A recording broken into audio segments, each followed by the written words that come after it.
if I was Justin Fields, I would do the same thing. And there's a lot of reasons why when you look at this team, the Chicago Bears, which everybody thinks they upgraded in the offseason. When you look at the offensive line, some of the additions there, and even the offensive style of players. He had DJ Moore. I don't know what they're doing with DJ Moore. He has been missing in action, really, in the offense. You have Mooney. You have weapons this year, and you still can run the ball. Now, losing Montgomery in the offseason really hurt them. Him going to the Lions absolutely hurt him. But to me, right now, when you look at Justin Fields and who Justin Fields is, he is the leader of this team. He is going to speak up, and he, even throwing his coaches under the bus, would show the coaching staff that they need to work harder. They need to work harder for these players and make sure that these players understand that they have a plan. And last week against the Tampa Bay Buccaneers, the only plan they had was eating Twinkies on the sideline. If you're a robot and you absolutely play the same way over and over and over again, week in and week out, what do you think your star quarterback is going to say? He's not going to blame any of the players because he has to play with them every single week. So who is he going to blame? He is going to blame the coaches, because who plans for these games week in and week out?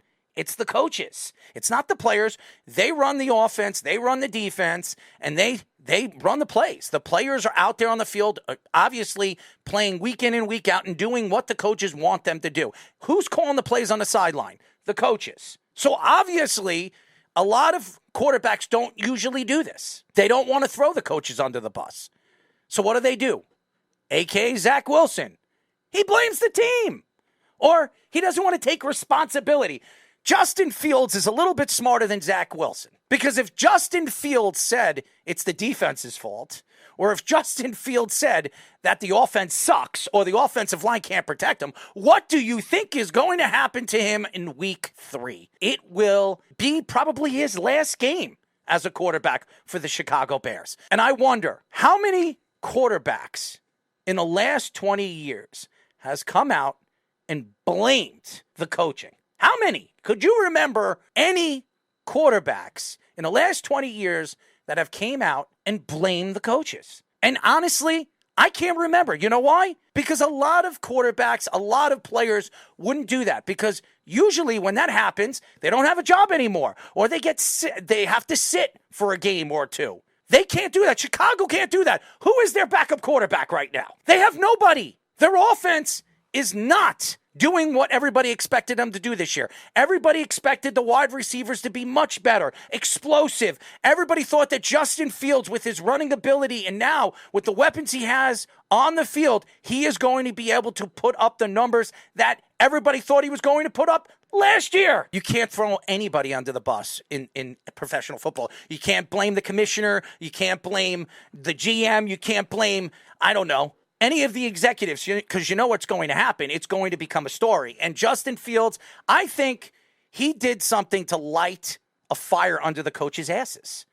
To me, if I was the coach, if I was Eberflus right now, if I was sitting here today and I hear my star quarterback call me out, tell everybody that I don't know what I'm doing, that every single play is robotic, that everything seems to happen week in and week out, and there's no change, there's no transition. What do you think the players are going to think in the locker room?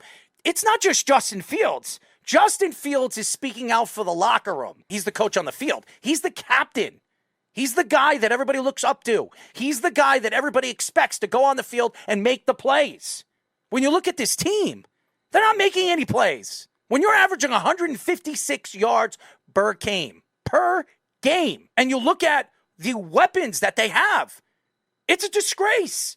It really is. I'll say that about the New York Jets right now. There's no Aaron Rodgers. Zach Wilson is averaging 140 yards a game. That's not good enough in the NFL. This has become a throwing league, an offensive league. Right now, Joe Burrow is averaging about 105 yards a game. This is a guy that just got paid, I don't know, $256 million?